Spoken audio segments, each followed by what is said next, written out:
শুধু হচ্ছে হবে না হবে না হবে না হবে না, কোরআন সুন্নাহ যদি সঠিক হয় ব্যক্তিগত জীবন প্রত্যেক একজন সাহাবী বলেন, কোন সাহাবী কি নামাজ ছিল বলেন বলেন, প্রমাণ দেন। কষ্ট লাগে এই জন্য বলছি কথা, শরীরের ভালো আমাদের বাইরে কথা বলে বলছি। দুই ঘন্টা আজকে শুধু চর্চা আছে, মাথা ঘুরে গেছে। রাষ্ট্রীয় জীবন সুন্দর করা অবশ্যই দরকার। একজন সাহাবী বলেন যে সাহাবী বিজ্ঞান অটল ছিল, একজন সাহাবী বলেন অহংকারের উপর অটল আছে, একজন সাহাবী বলেন বেনামাজি আছে, একজন সাহাবী বলেন যাকাত দেয় নাই, একজন সাহাবী বলেন হজ করে নাই, একজন সাহাবী বলেন তার পরিবার পর্দা থাকে নাই। বলেন আলহামদুলিল্লাহ আলহামদুলিল্লাহ নাহমাদুহু ওয়া নাস্তাঈনুহু ওয়া নাস্তাগফিরুহু ওয়া নাউযু বিল্লাহি মিন শুরুরি আনফুসিনা ওয়া মিন সাইয়্যাতি আ'মালিনা মান ইয়াহদিহিল্লাহু ফালা মুদিল্লা লাহু ومن يضلله فلا هادي له وأشهد أن لا إله إلا الله وحده لا شريك له وأشهد أن سيدنا ونبينا ومولانا محمدا عبده ورسوله. أما بعد فأعوذ بالله من الشيطان الرجيم. بسم الله الرحمن الرحيم.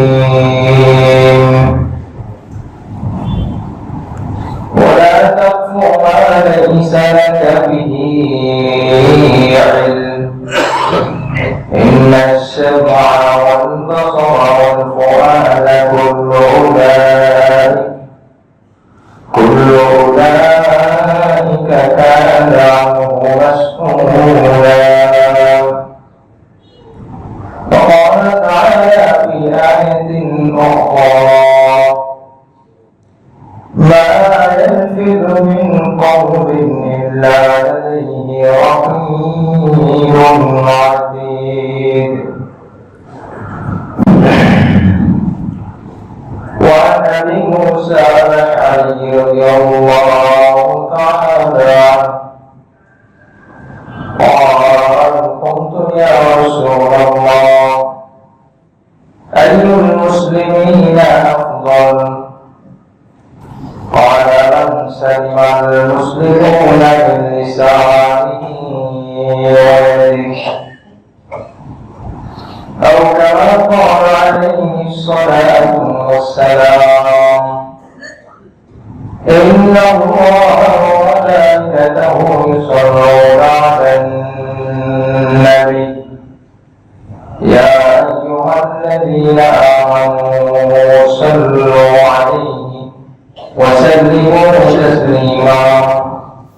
اللهم صل على محمد وعلى آل محمد كما صليت على إبراهيم وعلى آل إبراهيم إنك حميد مجيد. اللهم بارك على محمد وعلى آل محمد كما باركت على إبراهيم وعلى آل إبراهيم إنك حميد مجيد. اللهم أنت ربي لا إله إلا أنت خلقتني وأنا عبدك وأنا على عهدك ووعدك ما استطعت أعوذ بك من شر ما صنعت أبوء لك بنعمتك علي وأبوء بذنبي فاغفر لي فإنه لا يغفر الذنوب إلا أنت. معزز সম্মানিত মুসলিম আজ 1446 হিজরি জুমাদার রোগায় দ্বিতীয় জুমা 12 তারিখ মহান রব্বুল আলামিন আমাদেরকে সুস্থতার সহিত নেক হায়াত দারাজ করে জুমার নামাজ আদায় করার জন্য তার ঘরে হাজির হওয়ার তৌফিক দান করেছেন। শুকরিয়া আদায় করি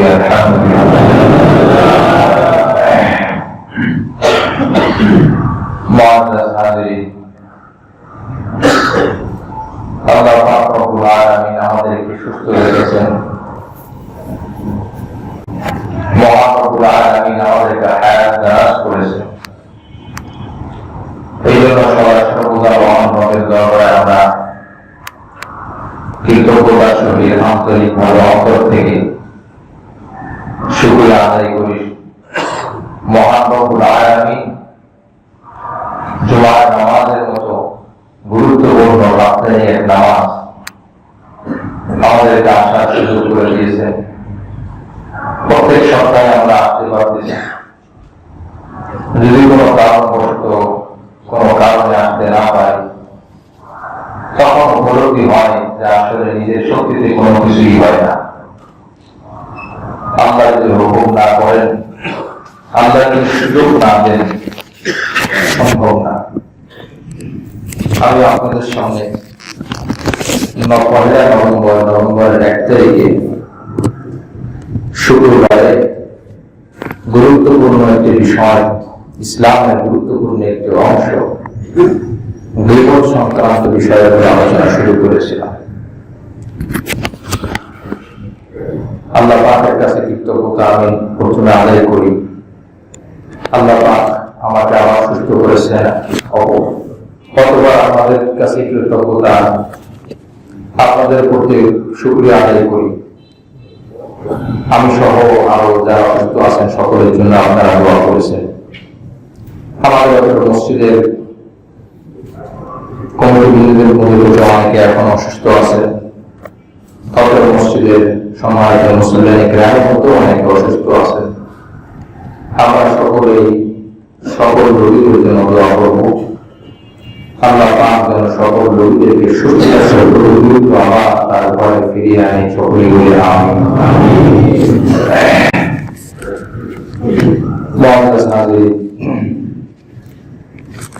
যে বিষয়টি নিয়ে আমি আলোচনা শুরু করেছিলাম, এক গুরুত্বপূর্ণ বিষয়, বড় মারাত্মক এবং ভয়ানক গুনাহ। কোন অপরাধ, কোন গুনাহ করা, এটি গুনাহ, কিন্তু যখন ওই অপরাধকে ছোট মনে করা হয় এবং খুব তুচ্ছতার সহিত ওই গুনাহগুলো করা হয়, তখন সেই গুনাহ কোরআন হাদিসের ভাষায় ছোট থাকে না, অনেক বড় হয়ে যায়। সেই কথাটিও আমরা হাদিস থেকে জানার চেষ্টা করব।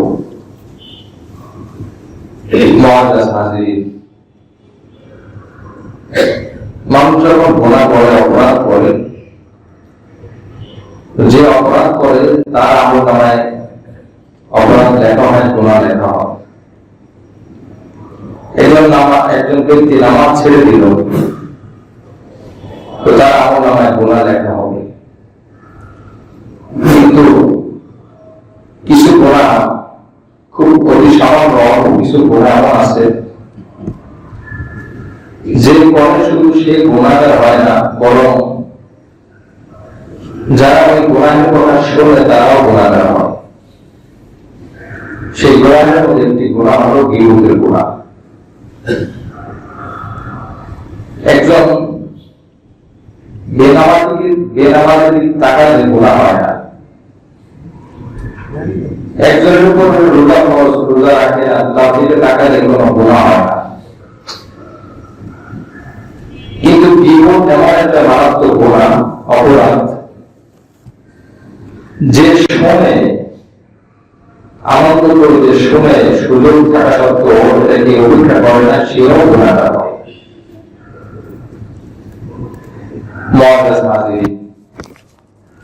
এই জন্য এই গুনাহ থেকে বাঁচার আবশ্যক, ফরজ। আমরা মিথ্যা কথা খুব বড় গোনা মনে করি। মিথ্যা থেকেও গীবত আরো মারাত্মক। কেন? মিথ্যা যে বলে, সে বলার পরে সে চিন্তা করে যে এটা মিথ্যা কথা, সে তওবা করে। গীবত যে করে, সে কিন্তু গীবতটাকে মারাত্মক মনে করে না, যার জন্য তার তওবা নসিব হয় না। এই জন্য গত আলোচনায় আমি আলোচনা করেছিলাম, প্রথমত গীবতের পরিচয় আমরা জেনেছি। অন্যের ব্যাপারে অন্যের কোন সমালোচনা, যদি কোন অপরাধ আসলে থাকে, সেই অপরাধ নিয়ে সমালোচনা করা হয়, সেটা কি বলা হয়? গীবত। গীবত কয় মাধ্যমে করা হয় আমরা জেনেছিলাম। এক নম্বর হল যে গীবতের পরিচয়, 2 নম্বর গীবত হয় জবান দ্বারা, মুখ দিয়ে। 2 নম্বরে বলা হয়েছিল অন্তর দিয়ে। অন্তর দিয়ে খারাপ ধারণা করা, বিভিন্ন কুল ধারণা করা। 3 নম্বর ইশারা দিয়ে, ইঙ্গিত দ্বারা, হাতের ইশারায়, চোখের ইশারায়, অঙ্গভঙ্গির মাধ্যমে কাউকে তুচ্ছ মনে করা, কারোর তুচ্ছতার সংবাদ দেওয়া। 4 নম্বর গীবতের মাধ্যম হল লেখনের মাধ্যমে, লেখার মাধ্যমে, এবং এই গীবতটা খুব ব্যাপকভাবে ছড়িয়ে যায়।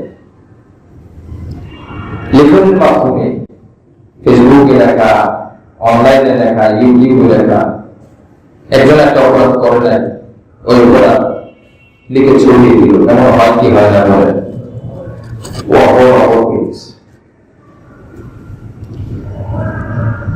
যাচাই বাছাই। আপনার মোবাইল স্ক্রিনে ভেসে উঠলো একজনের অপরাধ সম্পর্কে, আপনি লাইক দিলেন, এই যে আঙ্গুল দিয়ে দেওয়া হলো, এই আঙ্গুল সাক্ষী দিবে, আপনি শেয়ার করলেন, যত মানুষের কাছে ছড়িয়ে গেল, প্রত্যেকটা ছড়ানোর কারণে কবিরা গোনা আমল নামায় লেখা হবে।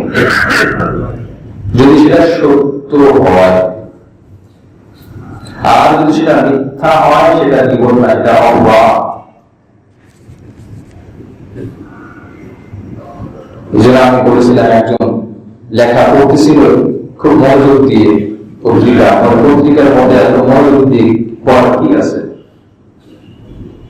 সবই তো মিথ্যা। বলে হ্যাঁ, আসলে মিথ্যা, আমাদের কোনো সত্য থাকে কিনা। বর্তমান সময়ে সোশ্যাল মিডিয়া রয়েছে, গণমাধ্যম যেগুলো রয়েছে, এটা ভালো কাজের জন্য ছিল, কিন্তু এটা অপব্যবহার, খারাপ কাজে বেশি ব্যবহার হয়। একজন মানুষকে, সম্মানিত মানুষকে 1 মিনিটের মধ্যে 28-24 সম্মানিত ব্যক্তিকে তার জমিনে দাফন করে দেওয়া যায়। এটা এমন মাধ্যম। এই জন্য অনুরোধ থাকবে সব ভাইদের কাছে, যারা মোবাইল ব্যবহার করে, লেখার আগে, পোস্ট করার আগে, লাইক কমেন্ট করার আগে, শেয়ার করার আগে 1000 বার ভাববেন। আপনার হিসাব আপনার দিতে হবে, আপনার বাবা মা দিবে না। আপনার হিসাব আপনার ইমাম সাহেব দিবে না, ইমাম সাহেবের হিসাব মুসল্লি দিবে না, যার হিসাব তার দিতে হবে। বলে দেওয়ার দায়িত্ব, বুঝিয়ে দেওয়ার দায়িত্ব খুব গুরুত্বপূর্ণ বিষয়, খুব গুরুত্বপূর্ণ বিষয়। আজ বুঝে আসবে না, যখন বুঝে আসবে তখন কোন কাজে লাগবে না। আজকে যদি বুঝে কাজে লাগাতে পারি,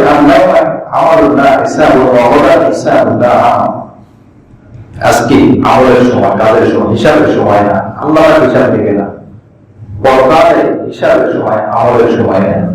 তখন আর বলার সুযোগ না, আল্লাহ আমি তো শেয়ার করেছিলাম, আমি এটা কেটে দিতে চাই, মুছে দিতে চাই, আপনি শুধু ডিলেট করতে চাই।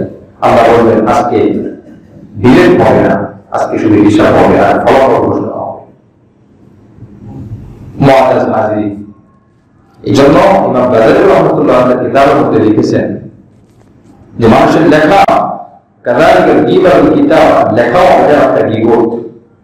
মুখ যেমন গীবত করে, লেখাও গীবত করে।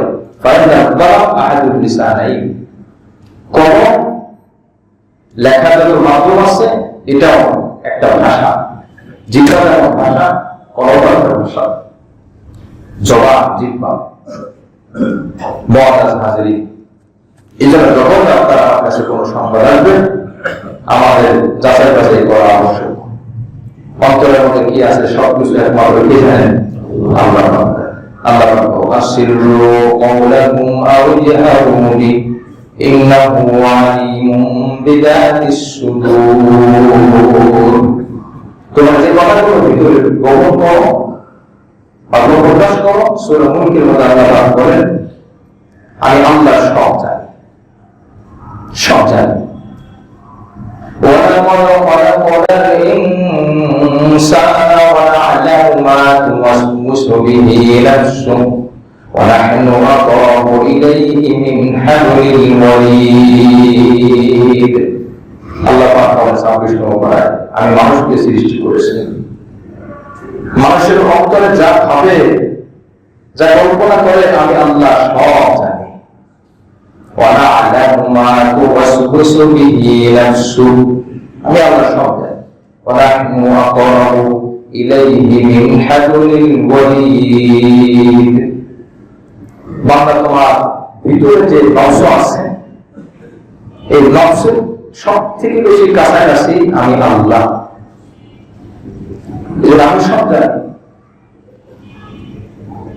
দুজনে গোপনে কথা বলতেছে, গিবত করতেছে, মনে করে কেউ জানে না, ওখানে কিন্তু কি আছে?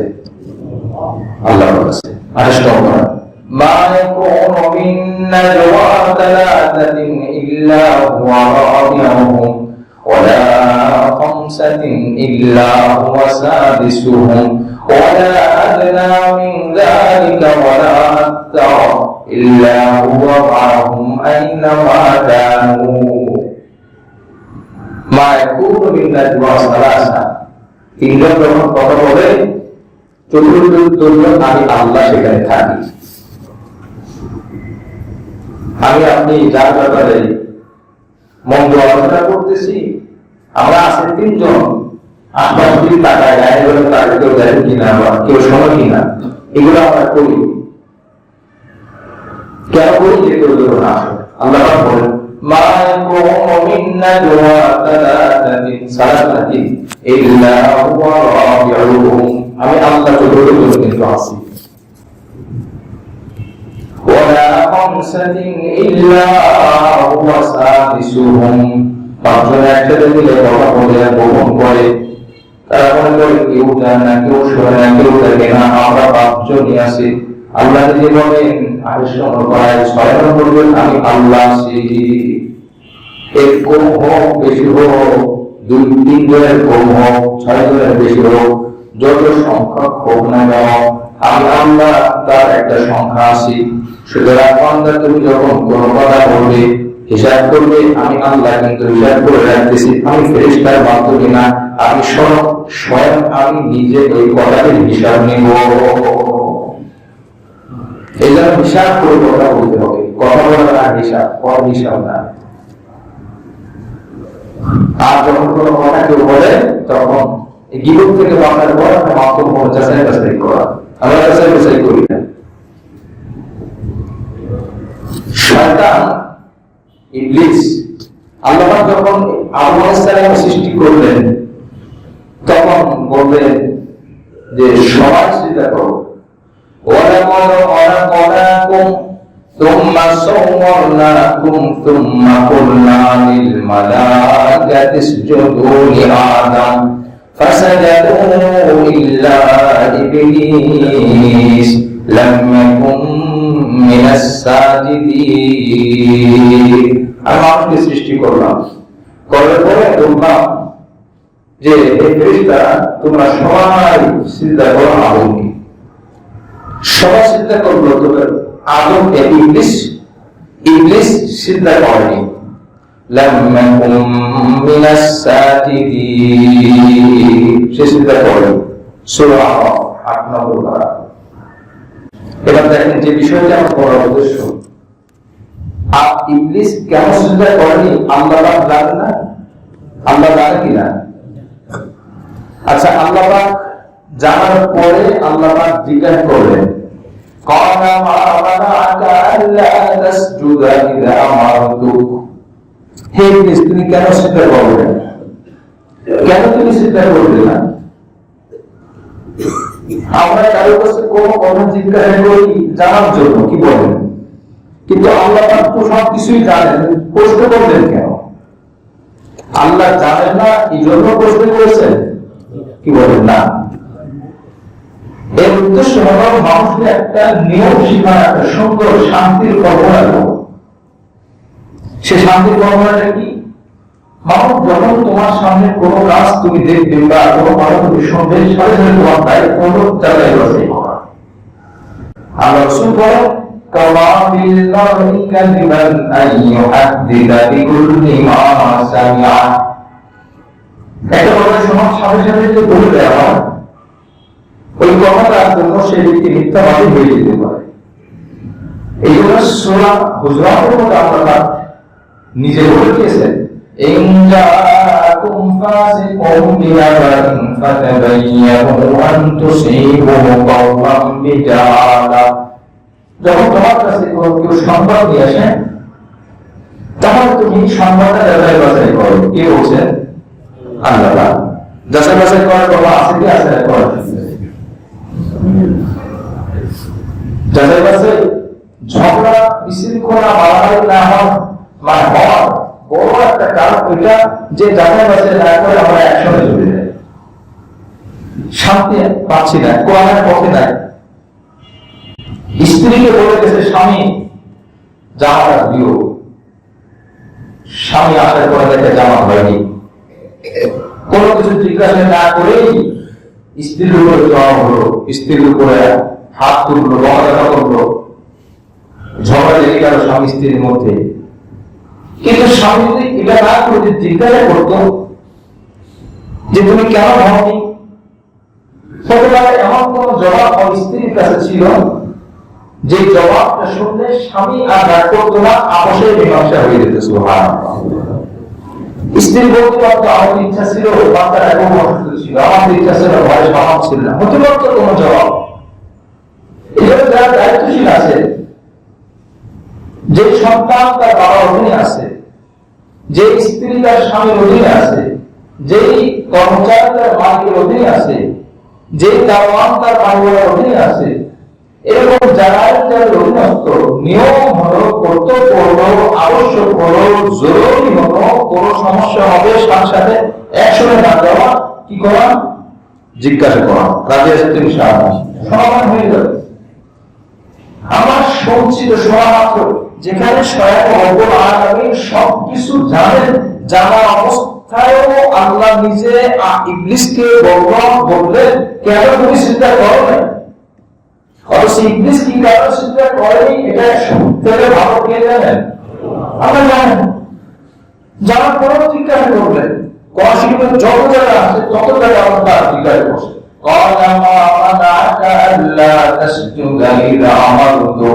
আমি যখন তোমার সিজদা করার আদেশ দিলাম হে ইবলিস কেন তুমি সিজদা করো নাই কষ্ট করছে শিক্ষা এটা আমার উচিত হবে আপনার অধীনে যেই থাকুক আপনার দায়িত্ব যখন আপনার কাছে কোনো সংবাদ আসবে আপনি দেখার পরে সেটা বিশ্বাস করবেন না আমার জিজ্ঞাসা করবেন আমি একদিন ঘটনা বোঝানোর জন্য বলেছিলাম যে মোবাইলে ফেসবুকে লাইভ করা অবস্থায় ডানকে বাম দেখা যায় বামকে ডান দেখা যায় কি বলে ঠিক না একজন হুজুর লাইভ করতেছে কোরআন তেলাওয়াত করতেছে তো সাথে সাথে উনি লাইভটা বন্ধ করে পানি পান করলেন এরপর উনি বর্ণনা দিলেন দেখেন আমি ডান হাতে পানি পান করেছি কিন্তু লাইভটা এটা বন্ধ করেছে আপনারা ভুল মনে করবেন কারণ লাইভ অপর দিক থেকে আপনারা যারা দেখবেন আপনাদের কাছে মনে হবে আমি বাম হাতে পানি পান করেছি সহজেই আপনারা সমালোচনা শুরু করে দিবেন এই জন্য আমি লাইভটা বন্ধ করলাম সমালোচনার জন্য সুযোগ না থাকে ওই ভাইয়ের উচিত ছিল যারা দেখবে যে বাম হাতে পানি পান করতেছে দেখা যাচ্ছে মোবাইলে বাম হাতে আসলে বাম না এটা ডানই আছে যিনি ফেসবুকে লাইভে আছেন তার জায়গা থেকে ঠিক আছে আমার জায়গা থেকে ভুল মেসেজ দিচ্ছে কি বলবো ঠিক কিনা এই জন্য দেখা জিনিসের উপর বিশ্বাস করা যাবে না দেখা জিনিসের উপর বিশ্বাস করা যাবে না যাচাই বাছাই করতে হবে কোরআনের কথা হাদিসের কথা আপনি দেখতেছেন একটা, হতে পারে তার বিপরীত। আপনি যা দেখছেন না, হতে পারে তার বিপরীত। এমন কিছু হয়েছে যে আপনি দেখেন না, এমন কিছু হচ্ছে যে আপনি দেখছেন না। বহু জায়গায় আপনি যদি পড়াশোনা করেন, তদন্ত করেন, গবেষণা করেন, তো দেখবেন অনেক সমাধান হয়ে যাবে, অনেক কঠিন জিনিস সহজ হয়ে যাবে যদি যাচাই বাছাই করা হয়। আর যাচাই বাছাই যখন করা হবে না, তিল তাল হয়ে যাবে, ছোট জিনিস বড় হয়ে যাবে, কি বলে বলা ঠিক কিনা।